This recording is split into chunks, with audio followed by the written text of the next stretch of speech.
Hi everyone, my name is Sarah Mari. I'm one of the librarians at Portland Public Library in Portland, Maine, and I'm here to continue reading the book that we've been reading, Searching for Dragons by Patricia C. Wrede, the second book in the Enchanted Forest Chronicles, published by Scholastic. We're going to pick up where we left off with chapter 13. Cimmerine and Mendenbar have had quite an adventure trying to get to Kazul, and they have ended up in the home of fortune teller Jack, who brought there by the magician Telemaine, and they've just been attacked by a wizard. So Telemaine and Cimmerine and Mendenbar are about to head to the Enchanted Forest. Chapter 13, in which they return to the Enchanted Forest at last. They told Telemaine and Jack the whole story over dinner and discussed it late into the night. Telemaine was intrigued by their description of Kazul's imprisonment. "You say these wizards have an enchantment capable of confining a dragon," he said eagerly. "Are you sure of that?" "That's certainly what it looked like," Cimmerine said, pouring herself a cup of hot chocolate. The stew and the dinner dishes had long since been cleared away and were piled in the bucket of soapy water, waiting for someone to have the time or the inclination to watch them. Mendenbar wondered idly whether a bucket of soapy water plus lemon juice plus dishes would be as good for melting a wizard as one without dishes, and what effect the dishes would have on the process. Being melted was probably not very comfortable, but being melted while cups and plates and forks were falling on your head was likely to be even less so. "I know I was right to join you," Telemaine said, smiling. "I might not have heard about this enchantment at all if I hadn't. It sounds like a simple modulation of the upper frequencies of a standard reptilian restraint spell, but on an enormously increased scale. I wonder where they're getting the power." "I don't care how they did it," Cimmerine snapped. "I care about getting Kazul out of it as soon as possible." "A trivial detail once the construction of the spell is properly understood," Telemaine said confidently. "Trivial?" Mendenbar said. "Aren't you forgetting about the wizards? I don't think they'll just let us walk in and take their spell apart." "And goodness knows what they'll do to Kazul in the meantime," Cimmerine muttered. "Nonsense," Telemaine said. "I comprehend your concern, but it is highly unlikely that this episode will provide more than a minor inconvenience so far as your dragon friend is concerned." Cimmerine did not look convinced, so Telemaine launched into a lecture on the political implications of the situation, the main point of which was that it would be stupid for the Society of Wizards to hurt Kazul, and that wizards are not stupid. Privately, Mendenbar thought that it had been stupid of the wizards to kidnap Kazul in the first place, but saying so would not reassure Cimmerine, so he kept quiet. After a while, Telemaine finished his lecture. He did not wait for Cimmerine to respond, but turned at once to Mendenbar and asked about his sword. Like Cimmerine, the magician could feel the sword spilling magic, like a beacon on a mountaintop, and he was amazed and completely fascinated to learn that Mendenbar noticed nothing unusual. "I don't understand why I didn't spot it at once," Telemaine said, shaking his head over his cup of chocolate, which looked to Mendenbar as if it had gone cold during his long speech about the relative intelligence of wizards. "You mean when you met us," Cimmerine said. "Mendenbar's sword wasn't spraying magic all over right then. He just used most of it up on the rock snakes." "It seems to recover very quickly," Telemaine said with a sidelong look at the sword. "Is it always like this?" "How should I know?" Mendenbar said, running a hand through his hair in frustration. "I can't tell when it's doing it, much less when it isn't." "Yes, you said that before." Telemaine sipped at his chocolate, staring absently into space. "I shall have to think about this for a while," he said at last, as though making a profound announcement. "It's a pity you haven't time to visit my tower for a few tests." "Absolutely not," Mendenbar interrupted. "We have to rescue Kazul from the wizards," Cimmerine put together quickly, "before this business turns into more than a minor inconvenience. Before those wizards decide that she's too much trouble to keep around and feed her some dragon's bane." Telemaine considered this for a moment. "An excellent idea," he said at last, with evident sincerity. Mendenbar and Cimmerine stared at him. "If the Society of Wizards poisons the King of the Dragons, there's certain to be a war," Telemaine explained. "Wars are very distracting. I don't like being distracted. It interferes with my work, so it would be a very good thing if we made sure that there was no war." I'm so glad you think so, Cimarine said. Her voice sounded a little strange. The discussion continued for a little longer, but it was getting late and everyone was tired. Finally, Jack suggested that they all go to bed. It's all very well for you adventurous types to sit around jawing until past midnight, but some people have work to do in the morning, he said pointedly. I'm not an adventurous type, Talmain said with dignity. I'm in research. Fine, Jack said. So go research my second best bed. You and the king here take the room on the left. Princess Cimarine gets the room on the right, and I get to bunk into the kitchen. Good night, everyone. That settled things for the evening, but the conference continued the next morning over a breakfast of flapjacks and honey. It seems very likely to me that you were correct about Gazool's location, Talmain said. She is probably being held somewhere in the Enchanted Forest. Our first task, therefore, must be to find her. Our first task is to get back to the Enchanted Forest, Mendebar corrected. I don't even know which direction it's in anymore. It's over that way, Jack said, waving at the large mountain and the back of the house. Not far if you're flying, but a long way to walk. You'll have to go around, you see. Now, I've got a nice broomstick that'll get you there in a jiffy. It's extra long, so it'll seat all three of you very comfortably, and it's hardly been used at all. No, thank you, Jack, Talmain said firmly. Broomsticks are only reliable transportation for witches. We will manage this ourselves. Pass the flapjacks, please. Here, said Cimarine, handing him the plate. Do you mean that you're going to take us to the Enchanted Forest the same way that you brought us here? I thought it would be harder than that. Actually, it is, Talmain said. The Enchanted Forest is unique, magically speaking, and therefore the interference between the forest and the rest of the world is equally unique. Penetrating that interface requires a specific application. What does that mean? When it's at home? Said Jack. You need a special spell to get into the Enchanted Forest because it's different than everywhere else. Mendebar translated. Talmain looked irritated. That's what I just said. Is that why Mendebar's spell dropped us in the ravine with the rock snakes instead of in the forest? Cimarine asked. Possibly. Talmain frowned. It seems unlikely, however. Mendebar's magic is of the same variety of that of the forest. It should have worked perfectly, assuming it worked at all. Well, why didn't it? Mendebar asked crossly. He was getting tired of puzzles, especially puzzles connected with his sword, his magic, and his forest. I'm afraid I can't answer that from your description, Talmain replied, his frown deepening. I can think of a half-dozen things that might have gone wrong, but without seeing it myself, I don't know which of them it was. So do it again, and watch it this time, Jack said. Hand me the honey, would you, your majesty? Mendebar picked up the honey pot, which was shaped like a fat purple bear. Resisting the urge to throw it at Jack's head, he handed it over and said mildly, I don't think I like the idea of repeating the spell.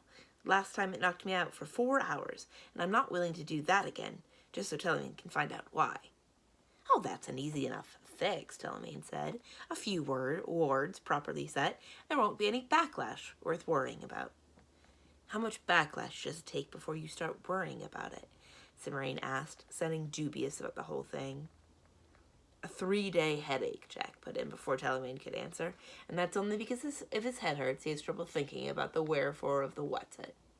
That is a serious exaggeration, Talmain said stiffly, and I don't anticipate this experiment would result in any kind of prolonged effect, particularly if I set wards first.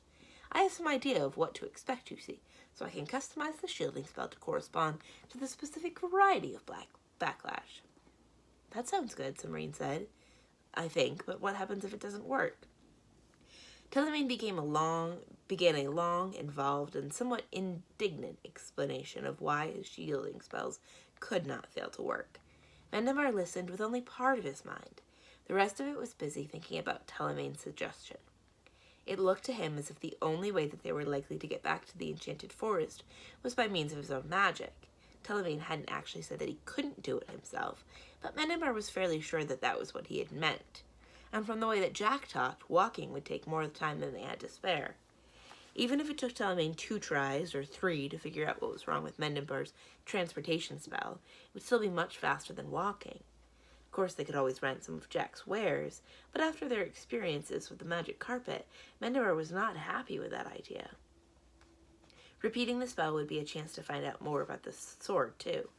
His adventure since leaving the enchanted forest had made Menenbar see just how little he really knew about his magic, and the sword seemed like a good place to start finding things out. The only question was, how could the wards actually keep the transportation spell from knocking him head over heels again? Telemaine, how sure of these shielding spells are you?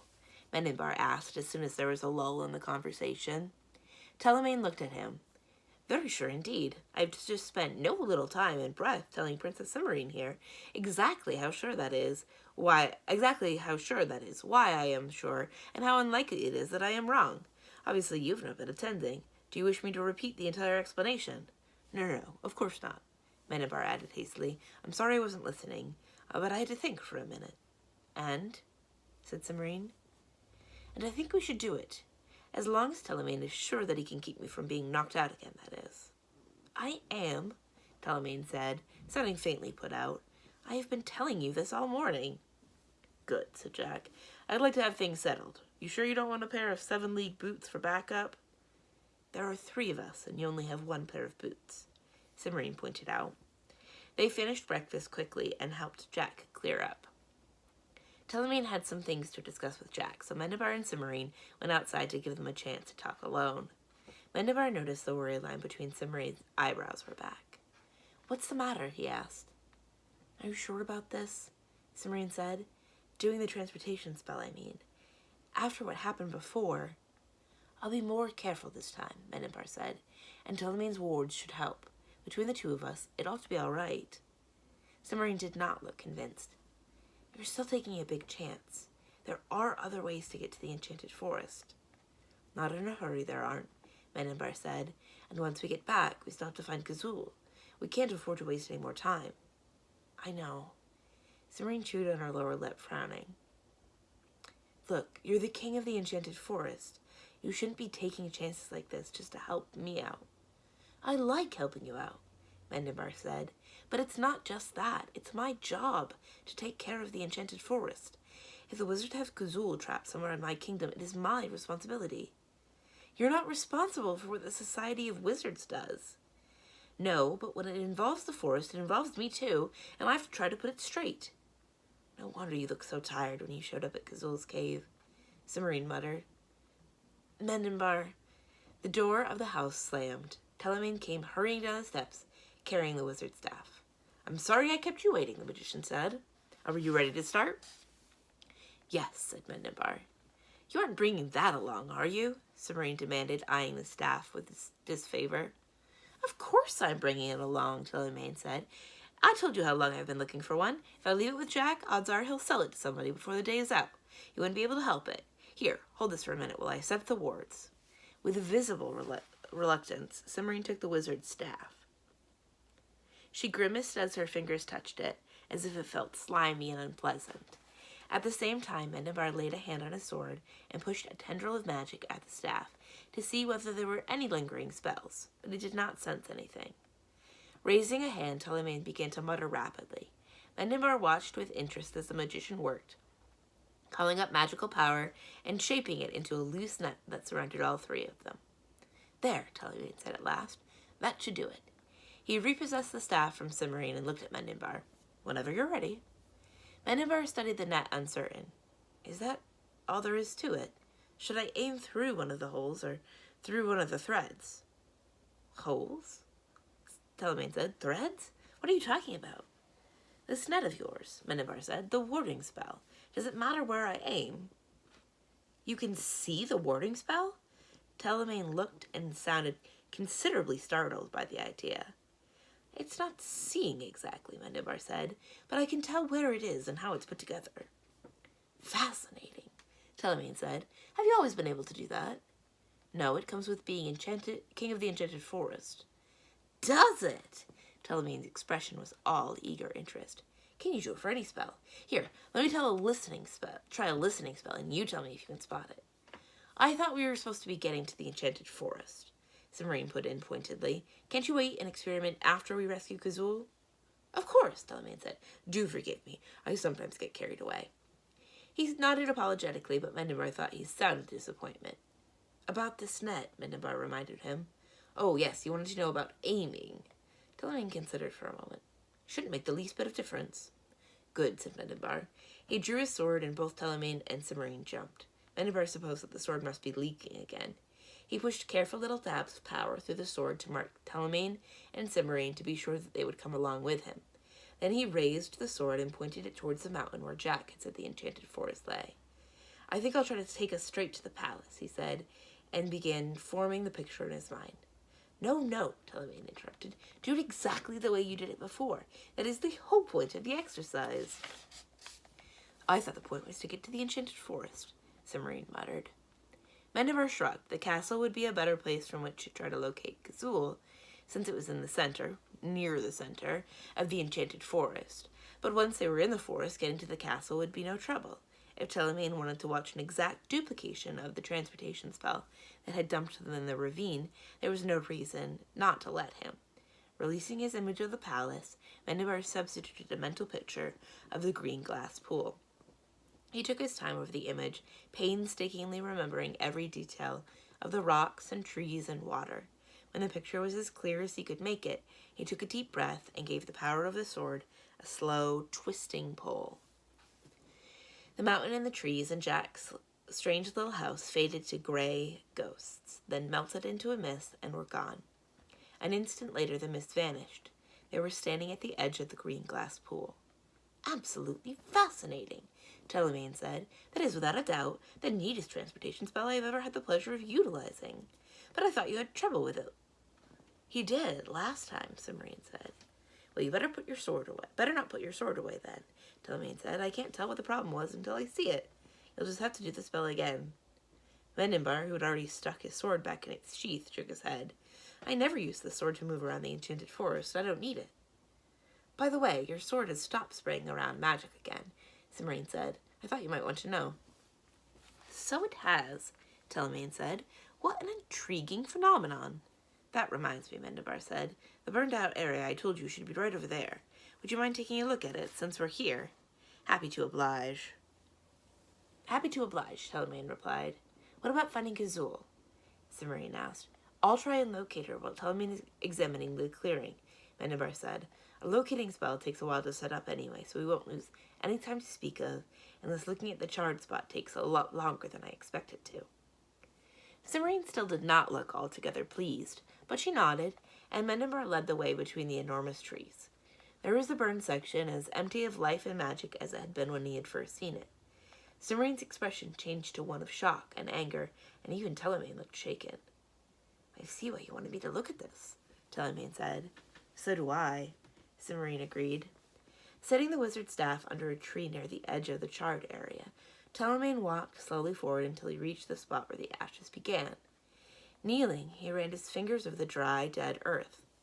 After a moment, he rose and moved on into the burned section itself. Little swirls of ash followed him. For a few minutes, Mendenbar watched the magician work.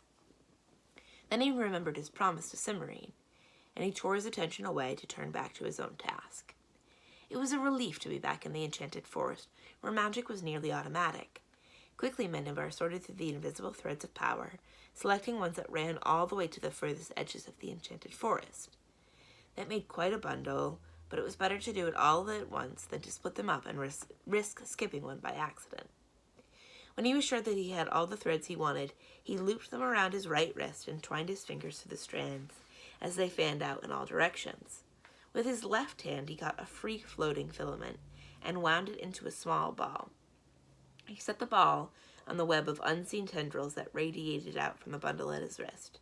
In his mind, he pictured Gazul and the wizards as he and Cimmerian had seen them in Herman's window. Then he gave the invisible ball a flick and sent it rolling rapidly along the first of the threads. The ball picked up speed and vanished. Then it was back, bouncing to the next thread and spinning away along the new path. Out and back it went in the blink of an eye, over and over, eliminating one thread each time. And then it went out and did not return. Mendenbar frowned. That wasn't supposed to happen. If the spell ball didn't find Gazul, it should come back and hop to the next thread and check along that one. If it did find Gazul, it should come back and stop, marking the thread that they should follow to lead them to the dragon. Either way, the spell ball was supposed to come back. What is it? Cimmerian said. Mendenbar looked up, startled to find Cimmerian watching his face closely. "Something's wrong," he told her. "Wait a moment while I try something." Gently he wiggled the last thread down which the spell ball had vanished. He felt a vibration travel the length of the thread, and for a moment he hoped that it was the spell ball returning. Then, with a high, thin sound like a tight wire breaking, the thread snapped, leaving a long end waving loosely in the air in front of him. "What was that?" Telemaine said, looking up. "Something's very wrong indeed," Mendenbar said grimly. "You'd better stop that and come over here. We're going to the palace right now." Chapter 14, in which Mendenbar has some interesting visitors. Both Cimmerian and Telemaine stared at Mendenbar for a moment. Then Telemaine shrugged. "Very well," he said, dusting ashes from his fingers. "I was nearly finished in any case. Though I can't say I like all this flitting around." "Mendenbar, what happened?" Cimmerian demanded as Telemaine walked across the burned area to get the wizard's staff. "I'm not sure I can explain," Mendenbar replied. "It has to do with the way that I work magic. The spell... Telemaine, what is it?" Telemaine had picked up the staff and was gazing down at the ground where it had lain. "I think you'd better come see it for yourself," he said without looking up. Feeling mildly irritated, Mendenbar went over to join Telemaine. His irritation vanished when he saw what the magician was looking at. At the foot of the tree, a strip of moss had turned as brown and dead and brittle as the crumbling remnants within the burned-out area a few feet away. And the strip was the exact size and shape of the wizard's staff. "Wizards again," Cimmerian said in tones of disgust. "It figures." "It looks the same as that part," Mendenbar said cautiously, waving at the dead spot. "But is it?" "So far as I can determine from a limited visual examination, it is," Telemaine said. "If you want to be absolutely certain, you'll have to give me another couple hours of test." "We don't have time for a couple hours right now," Mendenbar said. "How sure are you right now that this wizard staff has something to do with that whole section over there?" "And have you any idea how it did it?" Cimmerian put in. "The how is very simple," Telemaine answered. "The staff is designed to appropriate any unattached magic with which it comes into contact. Magic appears to be a fundamental property of the enchanted forest. So when the staff rests for a few minutes in one location, it swallowed up the magic from that location, leaving it as you see." "And what about that?" Cimmerian asked, waving at the burned area. "What do they do? Roll a wizard's staff around on the ground for an hour?" "Of course not," Telemaine said. "It's a simple matter of extending and intensifying the absorption spell. One couldn't maintain such an expansion for long, but then one wouldn't have to." "That's it," Mendenbar said suddenly. The other two looked at him blankly. "What's what?" Cimmerian said. "That must be what happened to the locating spell I sent out," Mendenbar explained. "Some wizard staff sucked it up. That's why it didn't come back." "Come back?" Telemaine said. "You mean your locating spells work on a sort of echo principle? Would you mind demonstrating just how—" "Not now, Telemaine," Cimmerian said. She looked at Mendenbar. "Does this mean that you know where the wizards are?" "No," said Mendenbar, "but I think I know how to find out. Ready or not, here we go." Without waiting for a response, Mendenbar took a hold of a thread of magic and pulled. Mist rose and fell, and they were standing in front of the main door to the palace. "Willin!" Mendenbar shouted, throwing open the door. "Willin, come here! He stopped short. Standing in the middle of the entrance hall was a boy of about 10 in a blue silk doublet, heavily embroidered with gold, a middle-aged man in black velvet with a pinched expression, 2 cats, one cream and silver, and the other a long-haired tabby, Morrowind, and an extremely harried-looking Willin. The footman who attended the front door was watching them all with a carefully blank face that he kept for odd visitors and unusual events. He had had a lot of practice. "Your Majesty! Oh, thank goodness," said Willin in tones of heartfelt relief. "This woman! These people!" "Willin!" The elf stopped abruptly and made a visible effort to pull himself together. While he was still working at it, Morwen stepped forward. "Hello, Cimmerian, Mendenbar," she said briskly. "You are back just in time. These people have some interesting Morwen!" Telemaine's incredulous voice interrupted from behind Mendenbar. A moment later, the magician pushed his head between Cimmerian and Mendenbar to get a better look. "It is you! What on earth are you doing in the enchanted forest?" "Living in it," Morwen answered calmly. "You would know if you bothered to keep up with the doings of your old friends, Telemaine." I've been busy, Telemaine said defensively. One of the cats made a small growling noise. Nonsense, Morwen told it. It's perfectly normal for him to be busy. The question is, has he got anything to show for it? Both cats turned their heads and gazed expectantly at Telemaine. Mendenbar decided it was time to take a hand in the conversation, before things got so far off track that he never got them on again. Telemaine has been very helpful, he said. Morwen, who are these other people? His Royal Highness Crown Prince Jorlium of Miriamby, said Willin in a loud, formal tone before Morwen could reply. The elf nodded at the boy, who bowed uncertainly. And His Royal Highness's uncle and guardian, Prince Rupert, Willin continued. This time the older man stepped forward to acknowledge the introduction. They have come with the witch Morwen. Willin paused, obviously waiting for Morwen to curtsy. Morwen only looked at him, and after a moment the elf went on. With the witch Morwen to beg a boon of His Majesty Mendenbar, the King of the Enchanted Forest. It's not a big thing, Your Majesty, Prince Rupert said hastily. Really, if I could just have a minute or two of your time. His voice trailed off in an indistinct murmur. Mendenbar looked from Prince Rupert to Morwen and back, completely baffled.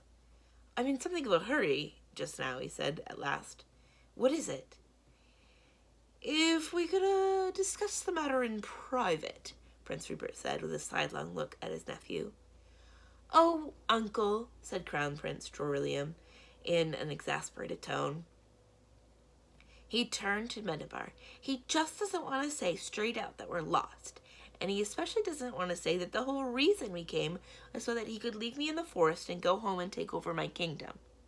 Jorlium, Prince Rupert said, plainly horrified.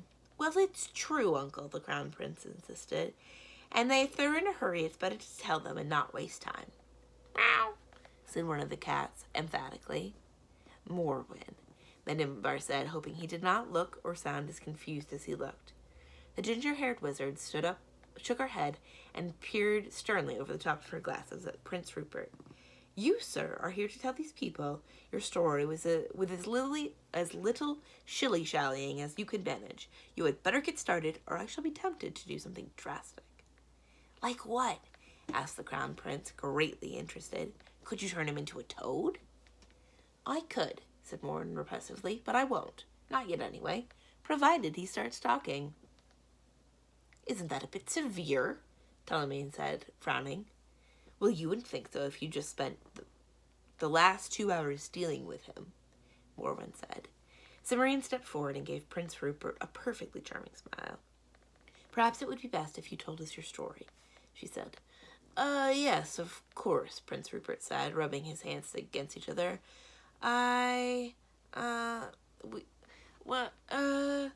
It's because of that stupid club Uncle joined, said the Crown Prince Jorlium helpfully. Tell them, Uncle. What club is that? Cimmerian asked. Prince Rupert gave her a hunted look. The Right Honorable Wicked Stepmother's Traveling, Drinking, and Debating Society, he said inside. I've been a member of the Men's Auxiliary for the past 15 years. That would be for wicked stepfathers, Mendenbar guessed, wishing the man would get on with it. Yes, though we don't get many of those, Prince Rupert said. Mostly it's wicked uncles. You can even join on an expectation if you're not an uncle yet. He sighed again. That's what I did. I never really expected to be an uncle at all. Rosannan, she's my sister, was under a curse for 100 years, and I thought that I'd be dead when someone finally broke it and married her. So you joined this club, Cimmerian prompted. And it was wonderful. Prince Rupert's face lit up, remembering. The places we went to, the wines, the discussions, it was everything I dreamed of. Only then, a smart-aleck prince figured out a shortcut and broke the curse, and he and Rosanna got married and had Jorlium here. And then the two of them left on some silly quest or another and put me in charge of him. It isn't a silly quest, Jorlium objected. It's a matter of vital importance to the future of Miriamby. You can see my problem, Prince Rupert said earnestly. If I don't do something really wicked soon, I'll get kicked out of the club. I only have till sunset tomorrow. So you brought Crown Prince Jorlium to the Enchanted Forest, intending to abandon him here, Mendenbar said. Actually, it was my idea, the Crown Prince put in. After the other things didn't work out, we needed to think of something fast. The other thing, said Telemaine, fascinated. Prince Rupert looked embarrassed. I hired a giant to ravage a village by the eastern border. He was supposed to show up yesterday, and I was all ready to send the documentation to the club when I got a letter of resignation saying he'd quit that line of work and wouldn't be coming. Benambar and Submarine exchanged looks. Did he say why? Submarine asked. No, just that he'd done enough pillaging for one giant, thank you all the same, and now he was going to try something new. So I said Uncle Rupert should abandon me in the woods, Gerilium said. That's much more wicked than hiring a giant, isn't it? And I'd get to have some adventures, too, instead of sitting home while Mother and Father are off on their quest. Only first we couldn't find the forest, and then we got chased by some wizards, and then we found the forest just in time and lost the wizards, except we got lost too, and Uncle Rupert wouldn't leave. And then we were captured by a witch, and she brought us here. Are you going to throw us in the dungeon? What was the part about wizards? Benambar demanded. I thought you'd be interested, Morwen said with considerable satisfaction. But that was the part before we got to the enchanted forest. Prince Rupert said in a bewildered tone. Why would the king of the enchanted forest be interested in that? Never mind, said Benambar. Just tell me what happened. Well, we were coming out of the old Pass of the Dragons, Prince Rupert said. It cuts straight through the mountains of morning to the enchanted forest. And hardly anyone uses it these days, so I thought it would be a good choice. Only things must have changed, because when we came out of the pass, we were in a wasteland, and not in the enchanted forest at all. Benambar, Telemaine, and Submarine looked at each other. Describe this wasteland, Benambar said. It was bare, Rupert told him. Well, bare. No grass, trees, or anything. Just bare. Submarine finished for him. Did it look burned? Yes, now that you mention it. I didn't examine it closely, you understand, because that was when the wizards came out of the cave and chased us off. We had to run for miles, Crown Prince Gerilium said with relish. They almost caught us. It was a long way, but it wasn't miles, his uncle corrected, and they lost us as soon as we got to the trees. The forest must have shifted, thought Benambar. Good for it. Thank you very much, he said aloud. You've been very helpful. We have, Prince Rupert said. Does that mean you're not going to throw us in a dungeon? Asked Crown Prince Gerilium, sounding disappointed. Not at all, Benambar said. We'll, and after we've gone, see that His Royal Highness here is made comfortable in one of the dungeons. The one under the north-northwest tower, I think. Benambar smiled to himself, thinking that it might do the over-eager young prince some good to climb up and down 6 flights of stairs to get what he wanted, and it certainly wouldn't do him any harm. Yes, of course, Your Majesty, said Willin in tones of perfect understanding. He paused. May I inquire to where you are going and when? To rescue the King of Dragons, Benambar said, and as soon as possible. Willin swallowed hard. Prince Rupert choked, and even Morwen looked slightly startled. The only question is, what is the best solution of doing it? Benambar continued. Any suggestions? We can't just charge in and attack the cave, Submarine said, frowning. The wizards could kill Kazul before we got to her. And if the area around the cave looks like the bit that you showed us a few minutes ago, it simply won't be possible to sneak in on them. What we need is a back way in, Telemaine said. I don't suppose there is one. Every cave in the enchanted forest has a back way in, Benambar said. The problem is finding it. Do you know anything about that part of the forest, Morwen? I'm afraid not, said Morwen. She turned to the cats. Chaos? Jasper? How about you? The cats looked at each other, blinked, and looked back at Morwen. They aren't familiar with the area either, Morwen said with regret. Willin coughed. If I may venture a suggestion, Your Majesty. Go ahead, Benambar said. I believe there is a list of caves, passages, and vestibules and entrances in the Royal Archives, said the elf. Would you care to examine it? Immediately, Benambar replied. I might have known that you'd have a list somewhere with the right information. Willin, I should have looked at you at once. The elf bowed deeply, looking very pleased. I shall bring it without delay, Your Majesty, he said, and whisked off down the corridor. Hey, cried Crown Prince Gerilium. Are you going to fight the wizards? Can I come? Yes, we are, and no, you can't, Mendinbar told him. You're going to be locked in the dungeon, remember. But a fight with wizards is much more interesting than being locked in a dungeon, Trillium complained. I want to watch. Maybe so, Submarine said, but that's how it is with dungeons. You aren't supposed to get a choice about whether you're going to be locked up in one, you know.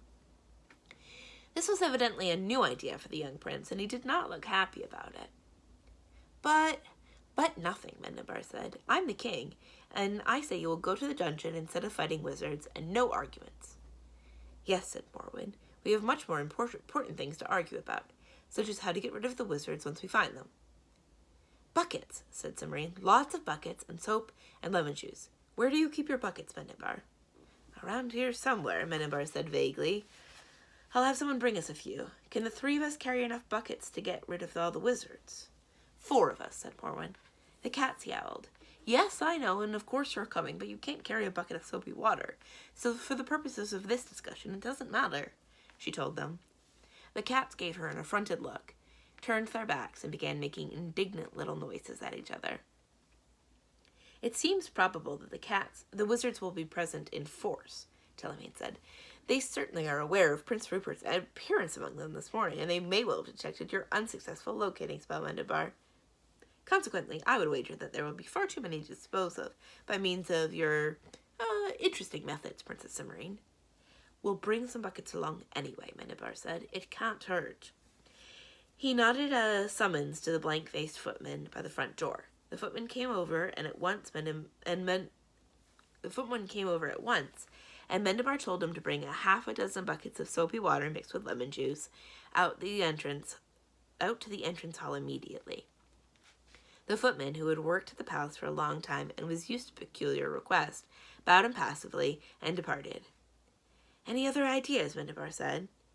Can't the witch turn them into toads? Said the crown prince.